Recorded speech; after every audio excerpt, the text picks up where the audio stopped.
Enggak, kalau saya sih urusan hukumnya tidak punya, kan saya gubernur tidak bisa mengintervensi urusan hukum.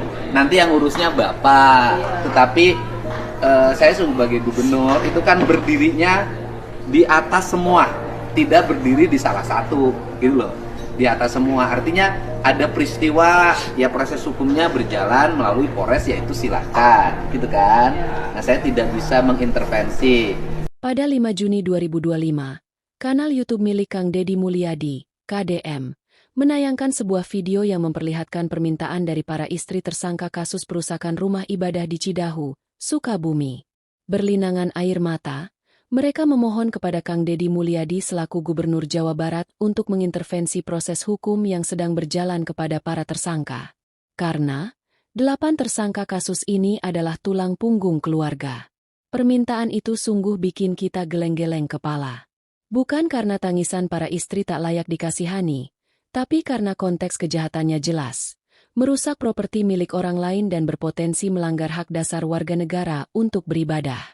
Yang lebih mengherankan lagi, tiba-tiba muncul seorang oknum staf dari Kementerian HAM yang ikut campur dan mencoba mengajukan penangguhan penahanan bagi 8 tersangka tersebut. Kasus Cidahu Desa Tangkil ini bermula dari aksi sekelompok orang yang merusak rumah yang sedang digunakan untuk kegiatan keagamaan di Cidahu. Aksi itu dilandasi intoleransi dan penolakan terhadap kelompok agama lain.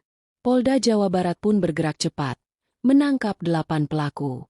Saat proses hukum berjalan, para istri datang ke KDM meminta bantuan. Tapi jawaban sang gubernur jelas dan tegas. Saya tidak bisa, bukan kewenangan saya. Apa yang dilakukan Kang Deddy patut diapresiasi. Bayangkan kalau ia sampai membantu, bukan cuma kredibilitasnya yang runtuh, tapi pesan moralnya juga kabur. Kita bisa saja memaafkan pelaku sebagai sesama manusia, tapi hukum tetap harus ditegakkan. Lucunya, seorang staf di Kementerian HAM justru ikut-ikutan mengajukan penangguhan. Apa tidak terbalik logikanya? Kementerian HAM mestinya melindungi korban pelanggaran HAM, bukan membela pelaku persekusi keagamaan. Untung saja, Menteri HAM Natalius Pigai segera memberikan klarifikasi dan menegaskan bahwa staf tersebut bertindak di luar garis kebijakan kementerian. Kita perlu sikap yang tegas dan konsisten dalam menjaga toleransi beragama. Ini bukan tentang membela mayoritas atau minoritas, tapi soal menegakkan prinsip dasar kebangsaan. Pelaku kekerasan berbasis agama, siapapun itu, harus diproses secara hukum.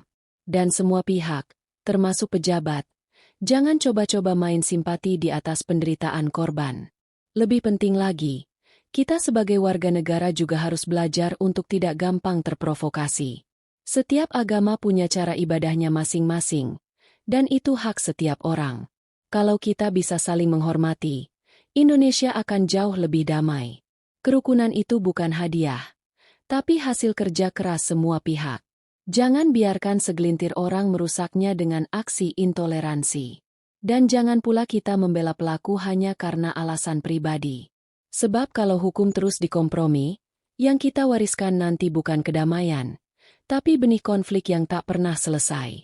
NKRI harga mati? Tentu. Tapi toleransi juga tak bisa ditawar.